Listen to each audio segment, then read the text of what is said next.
Welcome to Sara Gonzales Unfiltered. It's going to be a fun one today. We've got Jason Buttrill here in studio, chief researcher of the Glenn Beck program, also foreign relations expert of Sara Gonzales Unfiltered. Is there any other title that you'd like for the show? That's the biggest one you can get. So I mean, yeah, I'm stopping while I got it. A czar of something. You can put it on your resume. It's Secretary of State. Secretary of of Sara Gonzales Unfiltered. Dang, also Matthew Peterson, of course, editor in chief. I've never been here. I know, it's your first time on this set. Yeah. Well, I was saying off air, little known fact here at Blaze Media, you tape at the same time as me, which I felt like was a personal affront. As you said, I was on the News and Why, and I decided I don't want to be on your show anymore. I was trying to get away because back then you weren't unfiltered. That's true. That's true. And now that I am. Actually, that's technically, like, spiritually false. It wasn't in the name, though. True. It wasn't official. Yes. Yeah. Good to be on Unfiltered. Yes. Yeah. I'm glad that you're here. And I'm glad that both of you guys are here today specifically to talk about, I'm just not done talking about the Jeffrey Epstein stuff.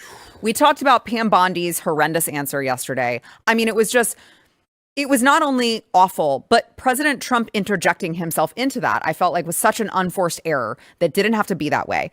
And there were these new YouGov polls that were published today. There were several of them. Looking at what Americans think happened to Jeffrey Epstein. And I just thought that they were really interesting. So they asked 7,273 American adults, do you believe that Jeffrey Epstein, what happened to him, right? So 20% believe that he committed suicide. 39% believe that he was murdered. 1% there died accidentally. Slept on coffee or something? Oops. What does that mean? I leaned up against my bed sheets and I accidentally suffocated myself. I don't know what that means.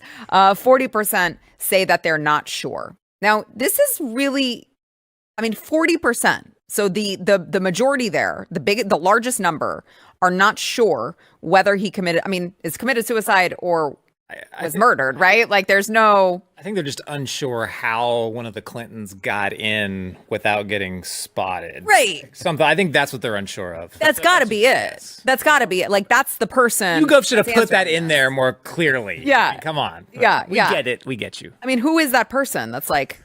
I'm not sure. Well, are we sure that, are these people who maybe live under rocks? I mean... Yeah, maybe. Never seen news. Like, do we know that they even know what the YouGov poll is about? They might be like, maybe.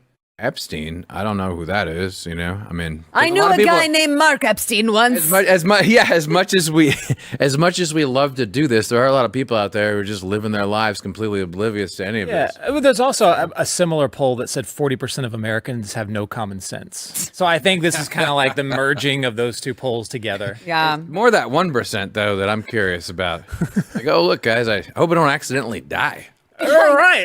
Well, I'm thinking that was Hillary Clinton that they polled. That was like, it was an accident. He died accidentally, and we're sure of that. Yep, mark my name down in the poll as died accidentally. Nothing to see here, please. For the love of God, don't uncover that missing minute of the security footage, which we will get to because I want to get your thoughts on how ridiculous that is. So another question here that they asked, how confident are you that all people connected with Jeffrey Epstein who are alleged to have committed sex crimes will be thoroughly investigated? 18% are not sure. 45% are not at all confident. 22% not very confident. 10% somewhat confident. 5% very confident. Boy, what a stain that is on our government and its ability to follow through and prosecute crimes. Only 5% of Americans are very confident. And by the way, I'm kind of like, damn, 5%. That's pretty high. Who are these people living in the clouds? Like, what is that like walking around these days being like, yeah, he's definitely. Who would say that? Like, who would? Oh yeah, they're gonna get all these people. They're gonna get them all. And I don't know. I mean, if I'm trying to think who the demographic would be. Is this like an 80-year-old person, maybe? Yeah, it would have to be. You'd think they'd be cynical, like a lot of our audience. Yeah, we have people who are older who would be more savvy. I don't understand. Like, who's still thinking in 2025 that the bad guys all go to jail? I don't know. It's got to be like maybe it's like the Gen Z libs Yeah. who just they're just not bright, and they still have that sweet little ignorance about them, naivete, that they just think that the world works a certain way, and that's the way the world works. Maybe, I don't know. I mean, I can't make sense of it. Maybe they just asked the ladies from The View what they thought, and if they thought that everything and it also coincided with another poll of everyone that has full trust in the government, like everything that the government says is absolutely true. Well, except when Donald Trump. Are those people? Yeah. Like, who are those? I mean, that's what I would like to know. It'd be interesting because it could be just young, naive. I mean, are there just people? It almost strikes me as like these are people in denial. Yeah. Because they're not living in any kind of real reality. These are people like, nope, absolutely not. Yeah. The right thing happens all the time in the world, and I'm refusing to believe anything else. Or just incredibly stupid people. Maybe it's just a I'm bunch saying. of clones of Ketanji Brown Jackson. Maybe that's we're what going it to is. talk about her later too. Oh, really? Oh yeah. Yay. Oh yeah. So, but I'm imagining these people are the same people who get asked on a man on the street video, how many branches of government are there? And they're like, 5. Yeah. This is Like, what tree are we talking about, though? Is it like a sycamore tree? Some people just Big ass trees. Some people are just going to say like a random response if they are dumb, right? Too. Yeah. So they'll just like pick one. Sure. And I think the important thing about what you just showed is that corresponds to the lack of trust in the system as a whole. I mean, it's most people were 60% total are going no. Yeah, they're saying at least some degree of, lack of confidence. And then the last one here, do you think that Donald Trump was involved in crimes allegedly committed by Jeffrey Epstein? You had 40% say yes. Wow. 27% said no. 33% are unsure. Now, what's interesting about this one in particular is listen, I get it. The botched response that he had, as I just alluded to, not a good look, a totally unforced error. However, there is something to be said for the fact that he has a history of he prohibited him from Mar-a-Lago. He kicked him out of Mar-a-Lago. He was not allowed to return once he learned that this guy was a dirtbag, allegedly. And then after that, you have Pam Bondi out in February saying, the president has instructed me to review these files. And so everything that we've been seeing before yesterday indicated that Donald Trump was the one who was pushing, we need to release these, you need to review these, we need to release these. The American public needs to know who was behind, whose names are being hidden and all of this, who's being protected. So it just seems weird that if Donald Trump would know whether or not he was involved in this, why would he be pushing for the release of this entire time? It just doesn't make sense to me. I mean, he and all the people that are now in his cabinet campaigned on finding all this stuff. You don't have to even bring it up. They chose to. Right. And I think that's what makes all this so weird now I personally go and okay, let me make this point first. I personally go straight to Pam Bondi on this. I do too. Because even if you're Dan Bongino or you're Kash Patel, you really can't say anything with this without the direct approval from the Attorney General on this. Their boss. That's their boss. Yeah. And the way Pam has handled this entire thing, why are you still employed? Yeah. She needs to be gone yesterday. Yesterday. She has bungled this entire thing from the beginning. And even yesterday at the cabinet meeting, she sounded like a retard. I'm just like, why is she there? I know. And I feel bad for people like Dan Bongino and Kash Patel. They're getting a lot of criticism right now. And this is, you got to imagine. So this case has been going on since, and I'm not just making excuses for them. You're giving them a little more credit than I probably would. I mean, no, I'm sure there's a lot of criticism as well. But I will say this. They were given a case that actually began back in 2008, 2009. Right. Yeah. That is when I think all the other nefarious forces probably converged on this, whether that's intel agencies, whether that who else is involved in what could have been an alleged blackmail, operation, probably converged around 2008, 2009. Then he doesn't go to jail until 2019, something like that. And then all of this blows up. So you have from 2019, for whatever evidence is still out there, all the way up until today. Well, okay, so all the way up until January of this year. to wipe that clean. Yeah. Maybe delete a minute of video on a prison cam. No. They just have 1996 technology. Yeah, right. Just automatically deletes every day. Who knows? Every day for 1 minute, it just deletes.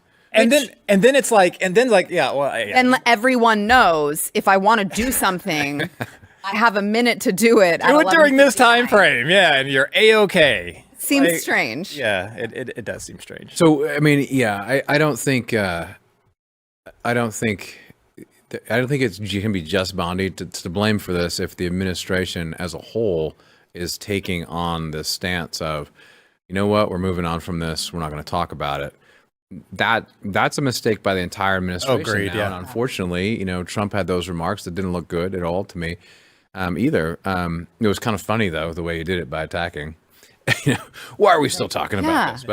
But the thing is, we know why we're still talking about it. It's an important symbol that's written into the very heart of, so many Americans' view of government now. Like Epstein was really important because it was the red pill for millions of people to realize, oh, wow, the system really is this bad. And you can never get to the bottom of it. And there's always these nefarious forces that seem to be connected, right? And that really made a mark. So people really saw this as a symbol of injustice in America and, the rule of law being eroded. So, terrible thing to do that. With Bondi, though, this should be a no-brainer. I agree with you. I mean, she was always a pick where, at her best, I mean, she was, Attorney General in Florida, but she was never someone who'd really signaled that she understood MAGA Maha intrinsically. And I just thought, well, hey, maybe she's a competent manager. She was Attorney General before. The best case for her was that Stephen Miller and others would basically be managing her, and she'd have a lot of great people. And hey, if you just do what the administration says, it could be fine. But in this case, she is bungling. She's actively getting in the way of the administration. So, and there's plenty of great candidates out there for Attorney General. Yeah. I actually feel for people like people in the FBI, for people like Kash Patel and Dan Bongino, although they are not fully blameless in this at all, which I'll get to in a second. But there's this incredible documentary. Some people have called it A Few Good Men, but there's this one guy that looks exactly like Tom Cruise when he's talking to someone that looks exactly like Demi Moore and goes, it's not about what I believe is true. It's what I can prove. Right. Sure. That sounded exactly like in that documentary. But that's true. Now, if you are handed a case that is this old, that has probably been screwed with a lot, and you're handed this and said, we promise to prove this to the American public, but we can't because this is what we're given. Crap like that prison video. Yeah. What can you do? I'm sure they would love to say, look, we have common sense. We know what probably happened, but they can't prove it. So then Pam Bondi can say, well, this is what you can say or what you can't say. Now, what I can't dismiss is when Bongino and Kash Patel were like, guys, he killed himself. That's all there is to it. Yep. I'm sorry. That video didn't prove squat. It's one image, one feed where even if you're a complete and total, and I'll say the R word again, retard, you could skirt around that camera underneath that little banister, hug the wall, and go up the stairs and go into his. Plus, it doesn't show anything as far as all the other cells around Epstein's cell. They could have just opened one electronically and he walked across and killed him. Didn't show anything. Yeah, and the problem with the argument of, because my most plausible theory, is definitely at least our intelligence service and possibly another, at least, right, we're involved with this. That seems pretty clear going back a ways. So the argument for it has to be, okay, we don't want to get into that. We don't want to, ruin trust in our institutions, et cetera. We just want to close this case and move on. But of course, we're just not in that old era. No. People need to see real dings to these agencies of real bad things they've done in the past, and we have to clean house. So maybe we'll be able to move on in terms of the administration, but I think most people aren't going to move on. It still leaves a mark, and there's going to have to be other things then that are actual, real, going in there, telling people what happened. And it's really unfortunate because I get the sense that someone like Bondi doesn't understand what this means to so many people and the symbol Epstein has become. Well, because you're looking at there's obviously two different things here, right? You're talking about whether or not he committed suicide, which you're not crazy if you think that, there's something peculiar there because we've got a bunch of very random coincidences, right? Questions that still need answers. You have the fact that they claim that he had a history of suicide watch, that he was suicidal, but they left him alone. They removed him from suicide watch inexplicably and then removed his cellmate, even though that violated prison procedures. They left him alone with excess bed sheets and clothing, even though they claimed that he was suicidal, which again violates prison procedures. You had video footage from his earlier suicide attempt in July 2019 that they claimed that happened. Oopsies, it was deleted, though. We can't prove it because it was deleted. Another oopsies, okay? Also oopsies that 4 cameras malfunctioned. So the only working camera was the one that Jason was pointing to, which was a very shitty angle that, like, what happened to the other 4 cameras? Yeah. Oops, they malfunctioned. Yeah. Oh, by the way, the backup recordings failed. Okay, this is not making any sense. Oh, by the way, there was the 1 minute that's missing. Pam Bondi says, well, that happens every single night. Okay, show us some sort of evidence that happens every single night. On top of that, the visitor logs appear to be missing. Just another strange coincidence. Oh, by the way, the autopsy shows signs of strangulation rather than suicide by hanging. And by the way, try hanging yourself on a bed sheet and see what happens. His body was moved from the scene of the crime prematurely before investigators had a chance to actually view the crime scene. Oh, and also 2 of the correctional officers were indicted for falsifying jail logs and conspiracy after neglecting to check on him for hours prior to his death. So that's that part of it, right? That's just the did he kill himself or not. The other part of it, which I think everyone at this table would say is the more important part, is what the hell happened with the client list? Because now all of a sudden there is none, or I'm sorry, they say there is no incriminating client list. Not that there's no client list. They said, well, there's no incriminating client list. Okay, well, how can you have an abused without an abuser? I know that it wasn't Jeffrey Epstein who was just all the massive amounts of girls who they claim were on this island. He's just raping them all by himself? That doesn't make sense. And on top of that, you've got 2 different victims just here, okay, recounting their experience with Jeffrey Epstein over there on the island. Watch. I have spent the last 17 years in my own prison for what she, Jeffrey, and all the co-conspirators did to me. I was raped repeatedly. I was raped 3 times a day sometimes. Referring to Ghislaine Maxwell, by the way. And I was not the only girl on that island. There was a constant stream of girls being raped over and over and over again. And yes, Ghislaine must die in prison because I've been in hell and back for the last 17 years. So you'll notice that she said I was 10 years old. She, Jeffrey, and their co-conspirators. I was 10. That is how long the sex trafficking ring has been going on. That is like, listen, I'm going to trust someone who is an actual victim who says there were other co-conspirators who were in on this. By the way, I hope she dies in prison because she's a terrible person, is what she just said. Why didn't she name them? It's a great question. I mean, Virginia Giuffre named Prince Andrew, right? And we've got that picture right there. I mean, that there's a long 2015 was when that started. That Virginia she is no longer with us, and she is, interestingly enough, no longer with us, which is another piece of this puzzle. That she was recovering from a car accident and then all of a sudden committed suicide, even though she said she was not suicidal right before her death. I am making it publicly known that in no way, shape, or form am I suicidal. I have made this known to my therapist and general practitioner. If something happens to me in the sake of my family, do not let this go away and help me to protect them. Too many evil people want to see me quieted. I'm just saying, like this, and that's why none of this is going away, is because none of it makes sense. You can't have a seller without a buyer. So who was Ghislaine Maxwell and seemingly Jeffrey Epstein selling to?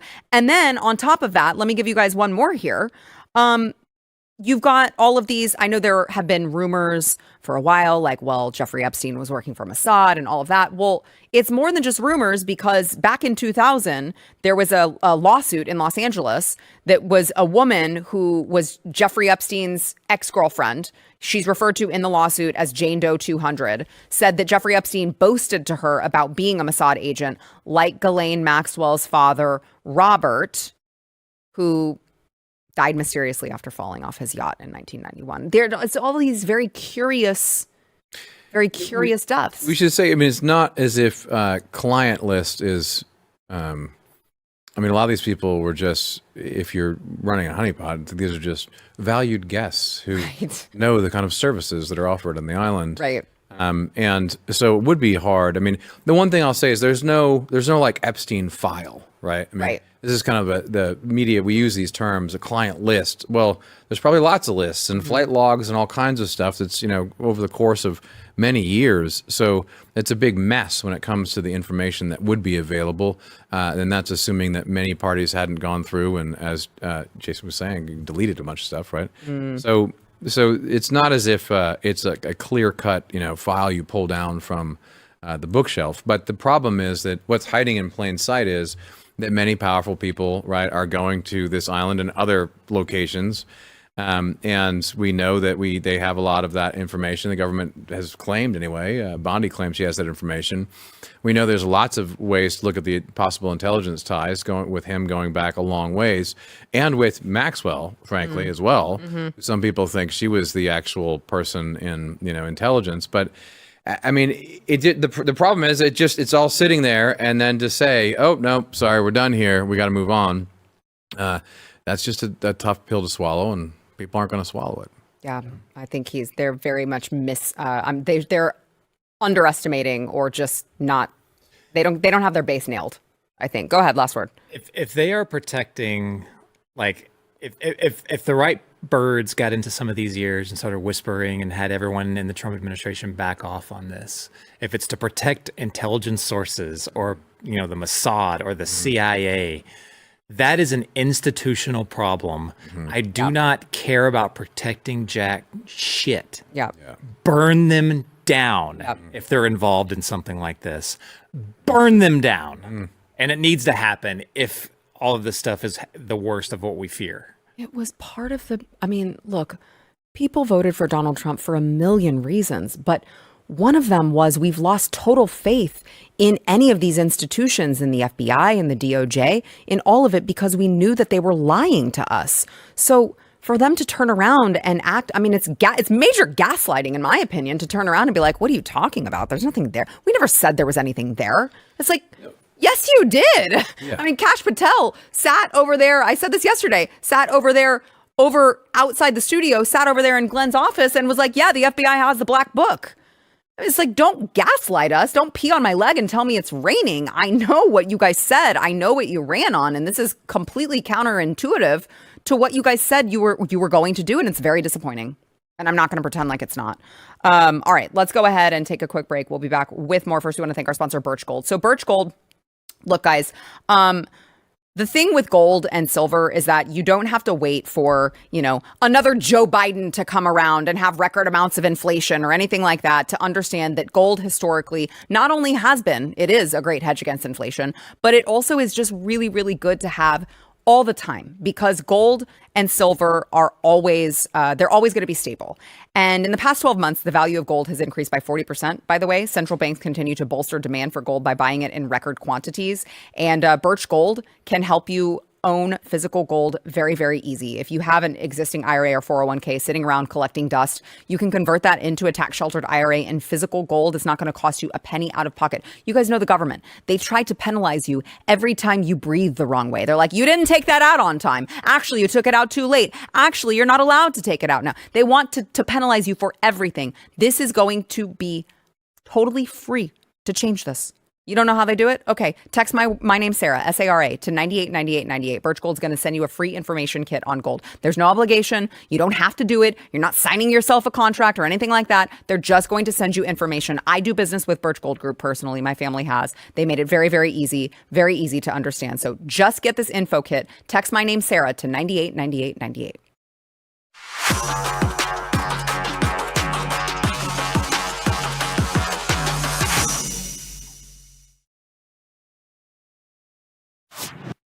Well, with the auto pen scandal that I think a lot of the left wants us to forget about, it continues because during a closed-door hearing with the House Oversight Committee, former White House physician who took care of Joe Biden this is Kevin O'Connor, he refused to answer direct questions, instead pleaded the fifth. So there were two questions that he pleaded the fifth on, specifically that maybe should make you raise your eyebrows a little. Number one was, were you ever told to lie about the president's health? I plead the fifth. Did you? Well, hold on. First of all, that's a little curious. Why would you plead the fifth on that? That's a very obvious, like, no, I wasn't told to lie. That would be wrong. And obviously, we love democracy as much as we say we do. And we don't think that a weird, shadowy cabal should be ruling the country. It should be no, I didn't lie. He pleaded the fifth instead. Second question, did you ever believe President Biden was unfit to execute his duty? I plead the fifth. Curious. Now, I'm just going to go ahead and get this out of the way. The excuse that the doctor's attorney is arguing is they said that this committee has indicated to Dr. O'Connor and his attorneys that it does not intend to honor one of the most well-known privileges in our law, the physician-patient privilege, and revealing confidential patient information would violate the most fundamental ethical duty of a physician. Of course, they say he could lose his license, blah, blah, blah, blah, blah, blah, blah. But how are you violating any sort of physician-patient privilege by answering if you were ever told to lie about the president's health? That's not giving any sort of medical information. That doesn't violate HIPAA law. That's saying, did anyone instruct you to lie that Joe Biden was, or not even that he was not fit when you said that he was, but just were you told to lie about anything? He couldn't answer. I don't think that constitutes any sort of physician-patient privilege. I think that is their entire lie unraveling and them trying to figure out how they can continue this charade until something else big maybe happens and people, it's like a squirrel thing where they think someone's going to get onto something else. My hope is that they never do, because this is one of the biggest scandals in American history, and we have to get to the bottom of it eventually, despite Joe Biden's doctor pleading the fifth. Yeah, that's a clever question for whoever made it that way. There's multiple different ways where you could get around the patient doctor-patient privilege thing there. He's clearly just using that as a shield so that he won't have to say a damn thing. But I mean, this goes way back. Did you guys read Jake Tapper's book at all? And then Axios reporter. I refused to give him the time of day. Well, I certainly wasn't going to buy it. I'm not paying for this book. We did a show where we included a lot of the claims from all the different sources, and kind of pulled them together. Of course, called them out on their hypocrisy for not mentioning it earlier. But some of these claims go all the way back to 2020, like when he was on the campaigning for president. It goes back to then. And that's when they first noticed a cognitive decline, that there was something not quite right there. Not all 6 beers were in that 6-pack, and they knew it back then.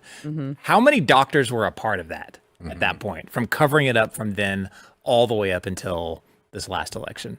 Yeah. I mean, this is a conspiracy upon conspiracies upon conspiracies, and Biden's closest people were in on it. Sounds like his doctors were probably in on it too. Seems like they would have to be. Do I ever expect anything to come out of it? Nah, not really. Shut up, Jason. That's the way it works, right? Shut up, Jason. Russiagate happens, and the only justice we see is a low-level FBI lawyer that screwed around with some paperwork. That's it. Yeah. That will make you lose all faith in hoping for any kind of justice on anything ever. Well, on top of that, Matt, you also have, of course, you've got this doctor pleading the fifth, but you also have, back in 2024, this doctor actually met with Joe Biden at the White House for 7 hours with a man. You can see it on this. It's Kevin Kennard, who happens to be a Parkinson's specialist. So Dr. O'Connor and Kevin Kennard are coming into the White House and meeting with Joe Biden for 7 hours long. They didn't finish their meeting until midnight. And we're just supposed to believe that they were just old friends catching up, I guess. Yeah, I mean, it's like a friend used to tell me every once in a while. He would just utter this line and say, "TV lies to you," and government lies to you. And in this case, similar to Epstein, right? In broad daylight, we all saw this. I mean, what Jason was saying about 2020. Oh yeah, I remember what you were saying. Like, yeah, that's when we started realizing the guy was out of it. He wasn't fully there, right? I think it was Almost during a everyone. debate when his eye filled up with blood. Yeah, Like, yeah. wait. It was kind of a problem. Kind of a thing. That's weird. This doddering old man does not seem like he's fit to be president," said the normal person in the audience. Oh no! It was like that Leonardo DiCaprio meme where he's like, Yes. "Hey, he's bleeding. Half the eye." Like, what the hell is going on? But we were assured it's fine, right? And now you get the doctor in, again, broad daylight, right in front of your face, saying, "Oh, I have to plead the fifth on these two questions. I wonder why." Right. Maybe because they would incriminate you. So now we get to the justice question again. But here, I'm going to be part of the 5%. Say everyone will go to jail. No, I do think that there is a good chance here because the administration is serious about it. Our buddy Mike Howell at the Oversight Project has done some good work on this, and there actually is a lot of prosecutable stuff where people could get in real trouble, specifically for the auto pen, right? So for covering up that the old man is senile, as happened, or incapacitated, as happened with Woodrow Wilson, happened with FDR. We're back to square one. That happens every so often. But with the auto pen, there are real violations of stuff that's written down in books, and I think that there is an easy route there to actually going after people. But we're still in this place in this administration where we have to wait a little bit longer, right? But that is something that has some legs. So Did you see Neera Tanden's Oh, on that? Yep. That's when I was like, Go ahead and tell the audience. I lost even more hope that anything was going to happen. So basically, Neera Tanden, like the head of American Progress, like the largest liberal, she's not a yes person. Like she makes policy. Right. She's not like an undersecretary to the undersecretary. She was like, I was just given this from other kids, like in the hallway. And I don't know if it came directly from Right. Who am I? I was just. Told me it did. I was handed this. I don't remember. And they were just like, here, have the auto pen sign it. Bull crap. No. That's how it's going to be with all of them. They're like, it just came on high. We just assumed it was from the president. Who ordered it? I don't know. That's what they're all going to say. It's so ridiculous. Like, I also think it's a damn shame that, let's say I like your answer better than Jason's, Matt, okay? Because I don't like thinking that we're never going to get answers on this. I've just lost again, all hope. one of the greatest scandals in American history. Black pill Jason. Tune in today. Yes. Yeah. But what I think is a damn shame is Joe Biden is like an actual bad person. Like he is not a good person. And I do think that even if we do get some sort of anything on this, he's going to get a pass because he's the old senile man who's about to die and nobody's going to want to go after him. But in actuality, he's just as corrupt as all of them. And he's a bad freaking person. And he's just going to get to right off into the sunset like he was just some good guy. But certain kinds of these, as Howell and friends are working on, and the weaponization at DOJ. He said Howell and Friends. Yes. It's a morning show. Yeah, exactly. Howell and friends. He has many nefarious friends, lawyers, gangsters. No, they have a hard hitting team of people, and you got to have some people at DOJ as well. Yeah. And this is just, you cannot have at least certain of these documents. You can't have an auto pen signature. Right. It's black and white. Yeah. So that is really interesting, and that's something again that needs to be pursued. And we also have to give it to the administration. All these people have ongoing stuff, new stuff. I mean, the FBI still has to chase down bad guys, right? Sure. But the theme of the show today, I guess, is these offenses have to be punished. They cannot let it go. And with the auto pen thing, it's like, if you're going to let that go, are we going to do that again? Right. Are we? So it doesn't really matter. This is not really a law. It doesn't matter if the president actually signs something. Right. All right. Well, good luck with that, America. That's not going to work out very well. And I have to say, this is hilarious being on the show with you being the black pilled one, because I am usually pride myself on never really having that kind of hope inside. But what's changed is all my sociopathic young MAGA friends. Yeah, they're all the ones that are there. They've really shown me that sometimes irrational hope is a good thing. You know what's disturbingly funny, but it should be sad, is that God, remember here we like go. in movies where it was like the guy at some 3-letter agency would be like, you don't want to risk getting called in front of Congress, Yeah. you in front of a hearing, Yeah. and then doom dramatic music. No, oh my God. Oh, yeah. Now it's like they get called in front of Congress all the time, auto pen, whatever, and it's Nothing like happens. Lie, cheat, steal. Well, yeah. cares? Or you can just say you're not going to do it like Jill Biden's senior advisor. His name escapes me. What's his name, Jason? Anthony or something? Bernal. Bernal. Yeah. You could be him. I mean, if you're Steve Bannon, you get thrown into prison. Just him. If you Yeah. right, but apparently it's just Steve Bannon that gets in trouble if you don't abide by a subpoena for Congress. All right, we've got to take another quick break. We'll be back with more. I want to thank our sponsor this segment, Craftco. We love Craftco. Do you know why? Because they give us whiskey, bourbon, you name it.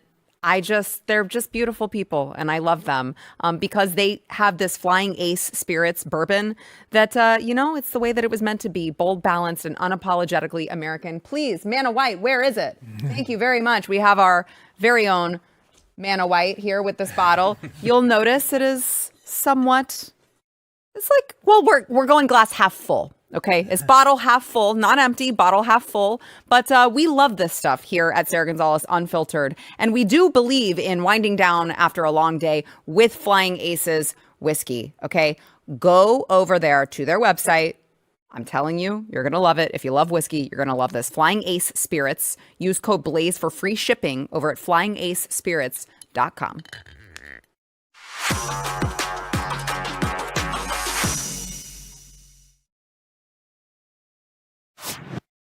Well, yesterday there was so much going on with all of the Epstein stuff that we didn't even get a chance to talk about the Supreme Court giving Donald Trump another kind of a big win. It's sad that it even came to the Supreme Court, but their decision allowed President Trump to make these large-scale cuts that he wanted to the federal workforce. Because remember, all of the things that he said that he was going to do, the left has been largely trying to stop him through the courts. And they're like, no, as the highest executive of this country, you're not allowed to make cuts to your own workforce.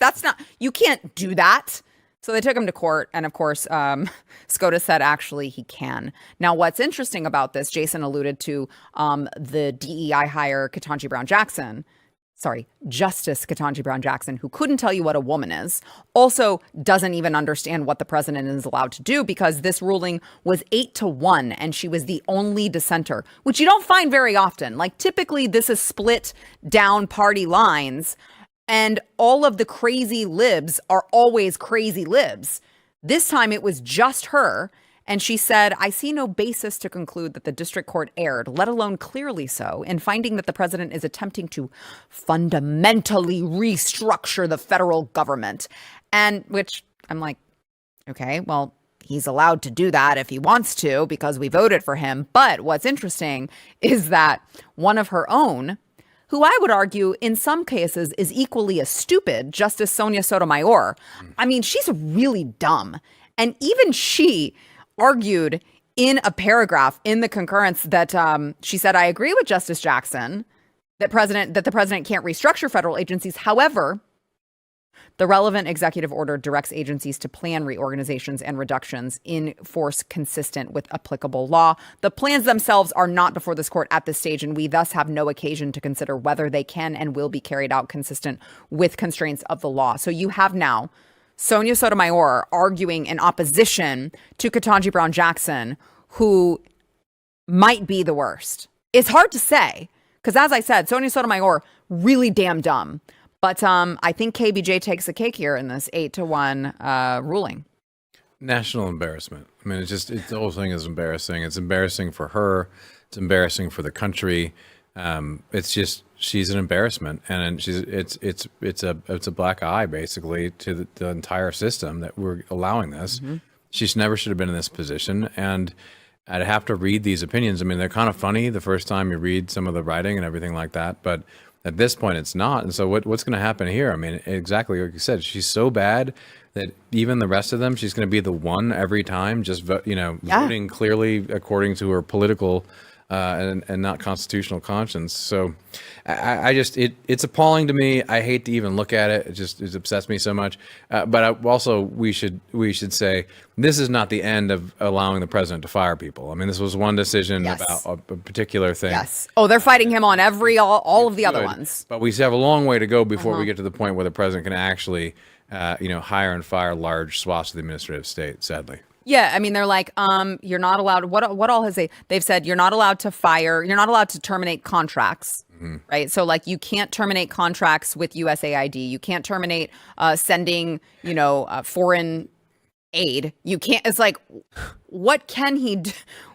What is it that he can do if he can't do anything that he's in there trying to do, according to all of these courts? So Matt's right. I mean, it's far from over, but you know what? Every little win. Oh, yeah. I'm gonna stop trying to be the black pill. Yeah, no, that's right. I'm on Team White Pill today, and I'm not going to get depressed. We just won another one at the Supreme Court, and everyone realizes that this woman is a moron. Yeah, she is. She's at least a good reminder. DEI hiring is bad. That's a bad policy. Don't do that. Right, and I haven't been fully impressed with old ACB, Amy Coney Barrett, in a lot of things, but her very public and unprecedented, rebuke of Jackson during the birthright citizenship. I mean, that was just amazing, for one. I've never seen that. Sorry, you have to read this boring legalese. Right. Ketanji, sorry about that, but you actually have to read it in order to understand it. It was such a wild and public smackdown. Awesome. Like, it was all, like, when does reading Supreme Court, dissensions and paperwork ever consider pay-per-view? Type, viewability. Yeah. Never. Yeah. We never do that. But you had people just reading through it going, oh my gosh, this is hilarious. So good. I think her rebuke was, and this is why I don't even know if she intended to do this. Probably not. But it was such a masterful smackdown that I think now it's like, that complete moron in grade school where after that, moron, couldn't even answer 2 + 2 or something like that. And before long, no one even wanted to stand next to him because he was, you're Wait, that Jason, stupid? are you telling This your was own me. It was me. Like, you know this story a little bit too well. I never had anyone in my school like that. Oh, it was you. Shut up. Yes. I mean, everyone knew there was someone like, but then it's sad, but in this case, it's not. It's kind of rather hilarious. But I think now that they're just kind of like, she's almost P&G'd on the Supreme Court. You can't even agree with her because then you're just as moronic. Mm-hmm. Yeah, no, they all know. It's clear they all know. And you're right about the ACB thing. I remember thinking when reading that, like, you've done nothing but fail me, and now you totally redeem yourself, or at least you almost redeem yourself, just because of the sheer force of the snark. Yeah, it was devastating. But it's clear that she's sort of isolated too. And again, that's why it's embarrassing. Like, why do we have that in the Supreme Court? Why are we going to allow that? How long does that go on? How terrible is that going to be for her too? She's going to get crazier and crazier in her own bubble. But look, the big picture is court has been doing some good stuff. Mm-hmm. It's been moving in a decent direction because some of this stuff is just so obvious that they can't help but move in a decent direction. We got a long way to go to get the big ones, but which they're avoiding purposefully, and we can thank our own guy for that, if we can still call him our guy, which we can't. The Chief Justice is studiously avoiding some of the larger questions. But those larger questions are coming. And that's what's interesting, is that I feel like now it's like push. And sooner or later, some of these big cases are going to come, and even some of those may not go our way right away. But I actually have a lot of hope for the Supreme Court. That just you think about a lot of these issues that were controversial 5 years ago, and they're not anymore. And here's the greatest part about it all to me is at least we're having the fight over whether the president can fire and hire, right? And so we're going to keep pushing that. The administration is going to run up against it, and that's a great thing. Accelerate the battle. You know? That's a positive. Wow. Aw. It's like your first time on here. You're a totally new person. I know, it's crazy. I don't even know what to do with it. All right. Unfiltered, and I'm happy. Yeah, what the hell's happening to you? All right, we got to take a break. We'll be right back.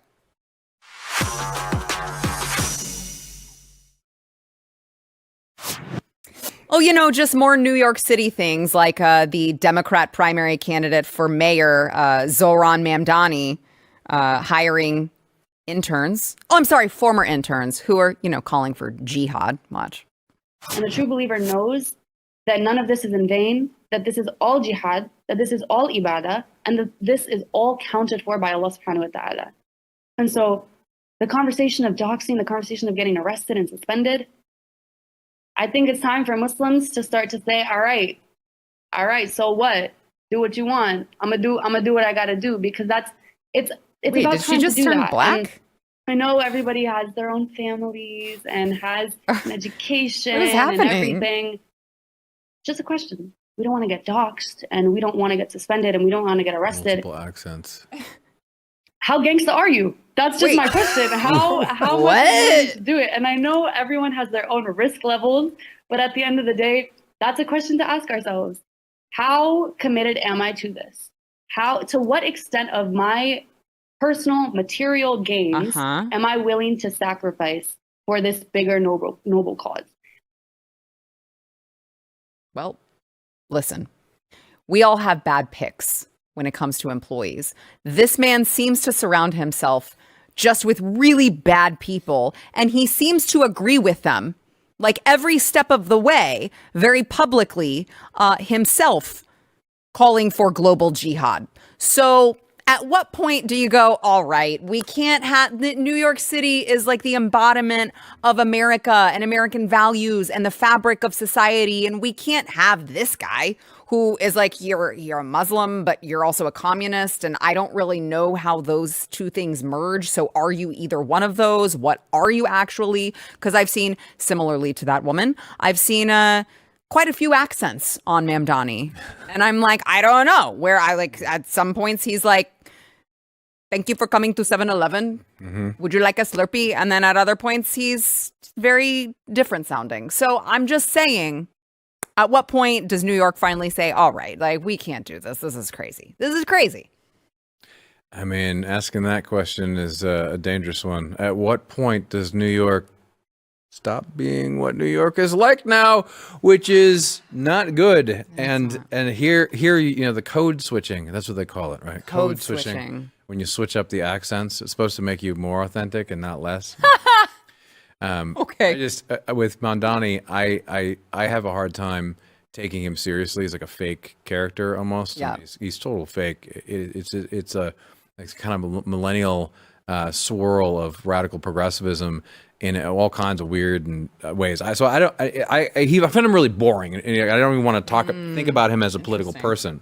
He's not like a real political person. But on the flip side of that, he is. Yeah, he could be. At this event, the Claremont speech that everyone should watch, J.D. Vance's speech at Blaze TV on YouTube. You can watch this speech. It was incredible. Vance and also Charlie Kirk was there as well, saying privately and publicly that this guy is actually a real threat. He's a real danger. He represents where the party's going. People are going to imitate him. It's true. And he's sort of a rock star, and that's serious. And so I have to take him seriously. Yeah. Jason's actually going to talk about this for 5 minutes when we stop. He's just going to keep going on. True. Blaze After Dark.